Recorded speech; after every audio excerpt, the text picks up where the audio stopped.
আর্য স্যারকে নিয়ে সবার ধারণা পাল্টে দিল অপর্ণা। হ্যাঁ বন্ধুরা, চিরদিনই তুমি যে আমার ধারাবাহিকের নতুন আগামী পর্বে আপনারা দেখতে পারবেন যে আর্য যখন ঘরে ঘুমিয়ে থাকে তখন কিছু গামছা পরা মুখোশধারী গুন্ডালোক সেখানে চলে আসে।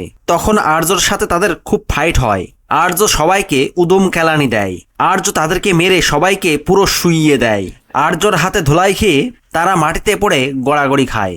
অন্যদিকে দেখা যায় অপর্ণা সবার সামনে বলতে থাকে, আমি দেখেছি আর্য স্যারকে, উনি এসেছিলেন আর উনি আমার জন্য সবকিছু করতে পারেন। হ্যাঁ, এতটাই ভালোবাসেন আমাকে। তখন অপর্ণার মুখে এই সমস্ত কথা শুনে সেই ডাক্তার ছেলেটি সহ অপর্ণার বাবা সতীনাথ বাবু ও অপর্ণার মা সবাই রীতিমতো অবাক হয়ে যায় এবং তারা অপর্ণার দিকে অবাক হয়ে তাকিয়ে থাকে। তো বন্ধুরা, কি ঘটতে চলেছে আগামী পর্বে? অপর্ণা ও আর্য আবারও কি এক হবে? কি মনে হয় আপনাদের তা কমেন্ট করে জানিয়ে দিন। ভিডিওটি ভালো লাগলে লাইক, শেয়ার ও সাবস্ক্রাইব করে সাথে থাকুন।